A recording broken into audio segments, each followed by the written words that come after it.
Welcome, everyone, to another episode of Indie Reads Aloud Radio. We are meeting with Jordan J. Scavone this evening.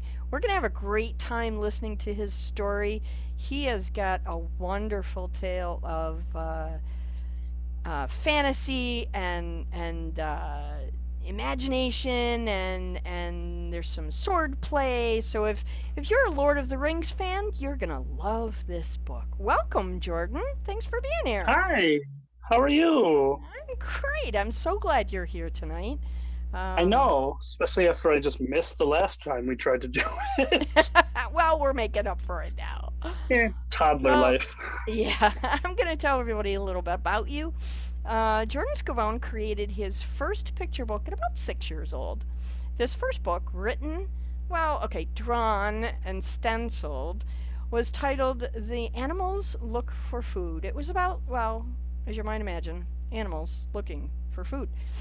Though not the most well thought out or well written book of all time, this did plant seeds for Jordan's writing future. After receiving his undergraduate degree in children's literature and theater for the young from Eastern Michigan University, Jordan began working on his first picture book. He received his MA in children's literature from EMU, and he currently lives in Michigan with his wife Chelsea, his toddler son, and cat. I'm so glad you're here. Thanks for taking time out of your crazy teaching and dadding schedule. I'm really pleased to have you. Yeah, I'm excited to be here. It's always nice to talk with you and so on and so forth. So, plus I always know that things that you put out are going to actually get put out. Uh, Thank you. I and appreciate that that. it I, definitely I'm makes a ex- difference. I'm excited because after what 5 or 6 children's books, Four children's four books. children's The books. fifth one came out after this. So now you've written a YA novel, which is really Yeah. super fun. And uh, grown-ups, don't be shied away by the tag YA. It's not only for young adults. As a grown-up, old enough but not yet a grandparent, I can absolutely tell you that this is a wonderful read. Jordan, would you please read the back matter synopsis to give everybody an idea of the story? Yes, and it actually has a back synopsis. That's awesome. Prepare for the sweet release of death. When a lightning bolt strikes 17-year-old Viranda's home during a severe thunderstorm, she's awakened, dazed, to find a strange blood-covered man sitting calmly on her bed. This man claims to be Cillian Balor, the Night Warrior, the same character Viranda herself had created in her novel. Cillian believes Viranda to be the goddess of fate from his homeworld of Lingard. However, Viranda claims there is no goddess of fate in Lingard. She should know. She did create it after all. When other characters from her book begin to appear in her world, Viranda fears what would happen if the likes of Finn Razorclaw, a deadly werewolf and the arch rival of Cillian, or the feared witches of the Black Cat clan arrived as well. With the help of her best friend Bee and a protection gnome named Mo, Viranda and Cillian must discover the secrets to Cillian's existence and prevent catastrophic damage by powerful supernatural beings. Fantastic. This is a great story. I'm so excited to have you read for us. When you are ready, Jordan, will you please read your story aloud? Yes. I'm also going to show off the awesome chapter headers when I get to Very cool. chapters. For those of you Yes. watching us on YouTube, check out the chapter headers. Yes. For those of you listening on Spotify and Anchor, um, after you're done listening, go look at the chapter headers over on YouTube. They're all pencil drawn, Very snazzy. which is super cool. All right, so I'm gonna actually start chapter one right into it. Um, bear with me a moderate amount. It's the first time I've ever read this out loud. I am Mostly so because, honored. well, I thought about doing like a test read. I'm like, no, I want it to be as natural as possible. So Fun. just like the first time I ever read my children's books out loud is two kids, to get that natural feel to it. Excellent. So, Veranda, hold on! A girl's voice echoed down from the darkness at the top of the cave. The voice was hindered and weakened by the heavy rain that poured into the chasm.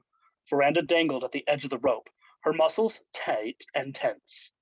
Climb, climb, climb.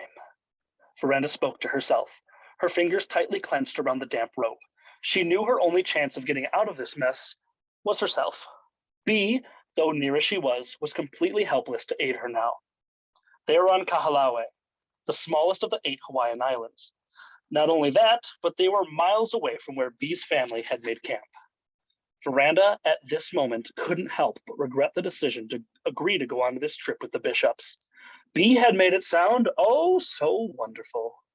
Oh, Viranda, you have to come. It took me so long to convince my parents to actually let you.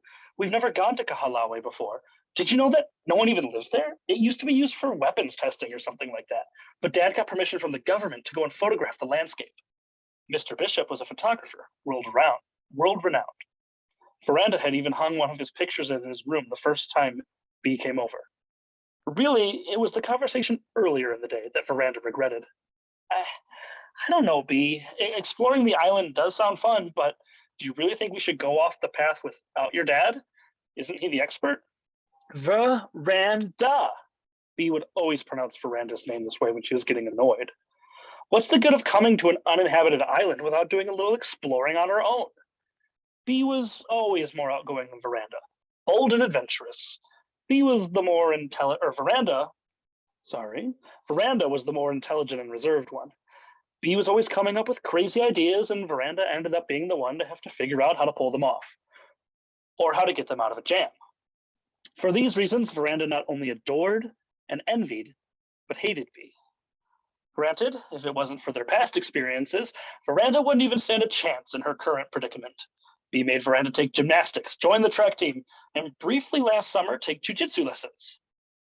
Of course, Bee was also the reason that she had wet blood on her forehead, muddy hair, and was dangling an unknown amount of feet in an abandoned mine shaft. Only a few more feet, Viranda thought as her leather-gloved left hand held tight to the old rope, and her right reached up. She continued to pull herself up, inch by inch. A flash of lightning briefly illuminated the mouth of the cave. Viranda caught sight of the support beam her lifeline was tied around. The old, rotted wooden beam was bowing under her weight. But she was only about 15 feet away from the beam. She knew the beam must connect to something. Another opening of the cave, another support beam, a ladder, a platform, something. Just keep climbing. You can do this. Her left hand gripped tight. Her right let go and reached up. A small crack caused her eyes to open wide. Small pieces of splintered wood fluttered into her face. She winced, shutting her eyes quickly and looking away as she slid down the rope an inch or two. Another flash of lightning and crack of thunder lit up the dark rock around her. Viranda grunted loudly and hoisted herself up quickly, exerting as much energy as she could muster. Viranda climbed feverishly until her right hand reached the wooden beam. Yes, you made it! Viranda's left hand reached the wooden beam when, snap, the wood split. And for a brief moment, Viranda was suspended in midair. She watched as the rope fell into the darkness below her, then the support beam. Finally, after what seemed like forever, she fell. Seconds later, she landed hard. The largest piece of the support beam had become wedged between the two rocks. The beam snapped a second time as Viranda's body collided with it, and she slid down a smaller hole below her. The pain in her back was quickly forgotten as the water slide-like tunnel covered her with mud and doused her with even more water. Keeping her mouth shut, Viranda held her breath, doing everything in her power to keep the water from filling her lungs. A sudden jolt as the tunnel turned caused a violent pain to shoot through her left arm. Another moment later, she was spewed from the bottom of the tunnel into a shallow pool of water. There, Viranda lay in the water, and for the first time in what seemed like hours, was at ease. The water was warm. It relaxed her, made the pain in her back float away. Though she could feel the warmth all around her, her left arm felt warmer, the epicenter of the heat coming from that point. The sharp jolt of pain she felt was gone. In fact, she couldn't feel the pain in her arm any longer. Suddenly it dawned on her. The pain in her arm wasn't just gone. She couldn't feel anything from the elbow down. Slowly, she opened her eyes. It was strangely bright. The white glow of the moon shone down on her like a spotlight. She turned her head, the water much shallower than she had originally thought, and was able to look near her wrist. Her hand was there. All right, Your arm hasn't been torn off. Now, look at your elbow. Her pale blue eyes lifted more. At her wrist, she saw some blood. She expected that. At her forearm, she saw more blood. She now realized the warmth around her wasn't the water. It was the blood mixing with the water. Her blood. Her eyes reached her elbow. Her already pale complexion turned a ghostly white. Her arm was torn open, a huge gash right at the elbow. Not only that, but her elbow was most certainly broken. But this was obvious from the graphic way her elbow was twisted, her mind showing her images of corkscrew willow branches. The tree images vanished as quickly as they came, and Viranda turned away, vomiting into the water around her. Her head spun. It was heavy. She felt as she was about to fall asleep. Stay awake, she shouted into her own head. Slowly, she sat up, using her right arm, her good arm, to wipe away some of the sick from her mouth. Okay, she spoke out loud, her voice echoing all around her. At that moment, she realized how quiet the pool of water she sat in was. The rain had stopped. She took a deep breath. She didn't know much about the medical field, just minor information that she had researched in the past for stories she had written. Wish we covered this instead of STDs in health class. She let out a weak chuckle. It made her feel better just for a second, but that was enough to give her back some confidence. All right. Get to your feet. You didn't travel too far. B would have surely gone for Mr. Bishop by now. She knew the only thing keeping her going was pure adrenaline. Her heart was on fire, beating 1,000 miles an hour. Using her good arm, she turned and stood up slowly. The pain in her back now returned. White spots fluttered into Viranda's eyes, and strange sounds came to her ears. She heard splashing in the shallow water behind her, like footsteps, then a strange sound. Someone was talking, but in a voice she never heard before. Then a crack, just before the darkness. Viranda's eyes slowly flicked open. Her view obstructed on the right. A bandage adorned her head, covering her left eye completely. Try as she might, she couldn't convince her eyes to focus. It was like looking through glasses that didn't belong to her. She felt warm again, not like the last time. This warmth was from fire. The blurs in front of her flickered on the left side. Viranda sat up cautiously. The back of her head pounded violently. The cot she was resting on, to her, was the most comfortable thing in the world right now. Her head shifted left as she looked down at her arm. Her wounded arm was heavily bandaged, and it was encased in a very basic wooden cast. Dad, I'm gonna go check on... B stopped dead in her tracks. The tray she held fell to the ground, a bowl of Jell-O and a glass of orange juice shattering into 1,000 pieces. Viranda! B flew forward, wrapping her arms around her friend's necks tightly. Viranda screamed and with the one-armed good arm pushed B away. Damn it, B! Be a little gentle, please. The pain faded back as B turned a deep shade of red. She turned to the curtain and stuck her head out. Dad, she's awake! Viranda could hear Mr. Bishop just out of the line of sight. Great, don't touch her. We have no idea what the extent of her injuries are. B turned an even deeper shade of red. There was a brief silence before Viranda started to laugh softly. Another moment, and B joined in on the laughter. B hardly left Viranda's side for the rest of the day. She was lucky that she and B shared the same blood type. They were waiting for a helicopter to come in from the mainland to get her to the hospital. In the meantime, Mr. Bishop had rigged a crude IV stand.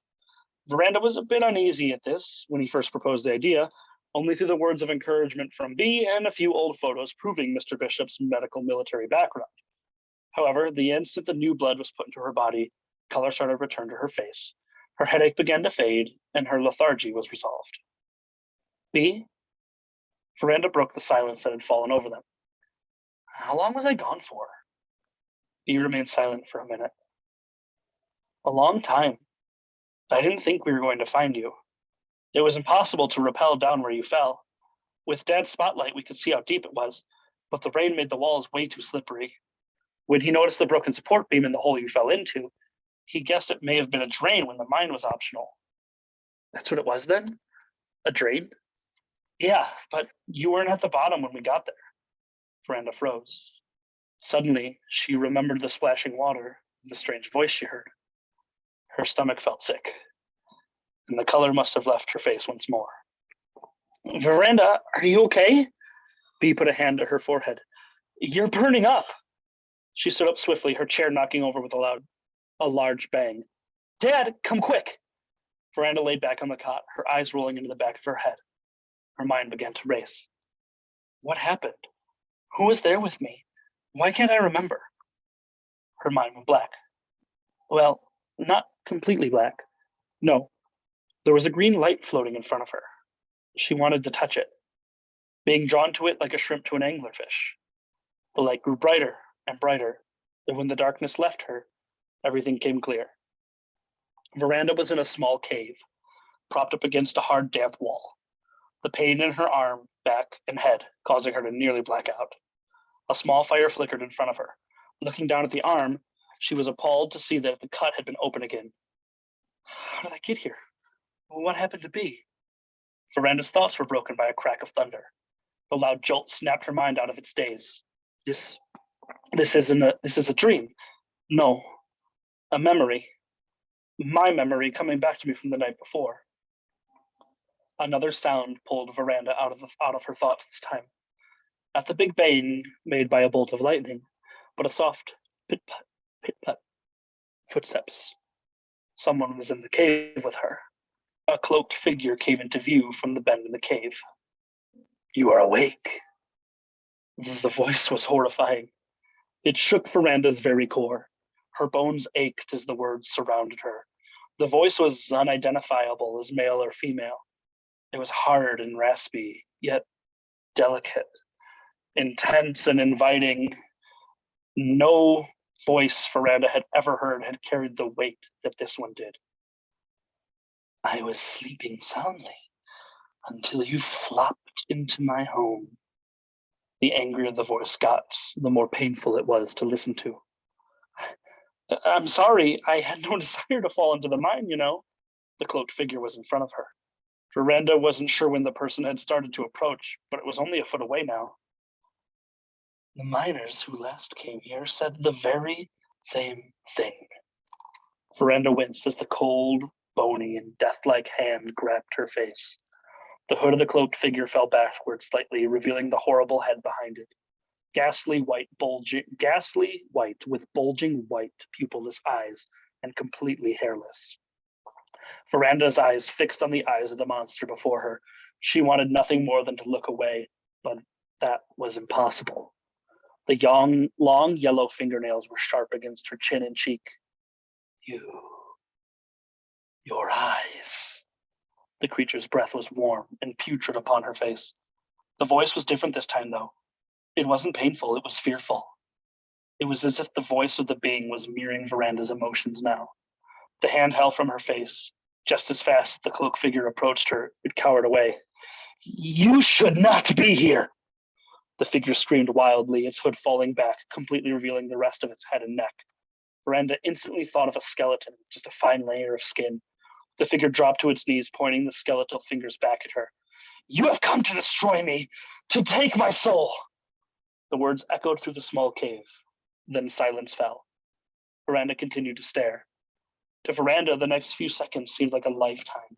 She was wordless, thoughtless, and unable to do anything but stare in horror. Then a small laugh erupted from the ghoulish face. Why do you not do it? The empty, milky eyes turned upon her again. Well? The cloak arms opened wide as if asking for a hug. Why do you not do it? Another echo followed by silence. The skeletal face became expressionless for a moment. Then realization dawned. You cannot do it. That is it. Is it not? The figure stood once more and slowly approached. Yes, that is it. But why? What's wrong with you? The bony fingers found Viranda's cheek again. The face got closer than before, their noses touching. Viranda winced in pain, the sharp nose almost cutting her own. Oh, yes, of course. The hot breath filled Viranda's nose again. It becomes clear. You are not here yet. The face pulled back, and its left index finger was planted firmly against her forehead. None, not where? Viranda stammered out. She regretted the words instantly. The fingernail struck just under her right eye. The skin broke, and she felt blood flow. weak. Your mind is weaker, but your soul is the weakest yet. I could kill you. Kill you now and end this before it even begins. The face turned a smile. Only a few rotten and sharp teeth remained in the mouth. In fact, I will do just that. Another few steps back, and a large black tipped dagger was birthed from inside the cloak. Viranda tried to move, tried to escape, to do something, but she was unable. Her ankles were bound, and she had lost so much blood from the fall into the mine shaft. To think you would be here now. Had I known, so much time wasted. I'm not who you think I am. The words burst from Viranda's lips. Oh no. Do you really believe that I would not recognize that face? You are, and always will be, so incredibly vain. Vain? Viranda had been called many things in her life, but not once had vanity come into play. Now, you will die. The dagger was raised, the ebony tip placed against the jugular vein in her neck. Viranda winced in anticipation. Please wake up, Viranda! Dee's voice flooded her ears. Slowly her eyes opened again. The wind around her was hard and loud. The whirring blades of a helicopter entered her ears. Viranda was no longer on the cot, but a medical gurney being loaded onto a helicopter. Bee? Her voice was almost unknown to her ears. Weak, beyond weak, lifeless. Viranda was certain she was dying. The fever she had developed, the loss of blood, the probable infection now coursing through her body. Oh, Viranda, you're going to be okay. The helicopter will get you to Maui, and once you're stable, we can go back stateside with you. Mr. Bishop's hand appeared on her shoulder. Dad? Phoebe, honey, it's time to say goodbye. Phoebe? Goodbye? What was Mr. Bishop talking about? Viranda tried to speak, tried to call out to her friend, but the words never came. She had an endless amount of questions and no way to ask them. Viranda watched as Bee's eyes filled with tears, and she turned into her father's embrace. The door to the helicopter shut. She felt weightless as the small aircraft lifted in the air. A breathing mask was pressed against her. Several needles stuck into her arm, and without another word, Viranda's pale eyes shut against their will once more. Yay! That's chapter 1. Thank you very, very much. That's wonderful. It's so Ooh. nice to revisit that story again. It's just fantastic.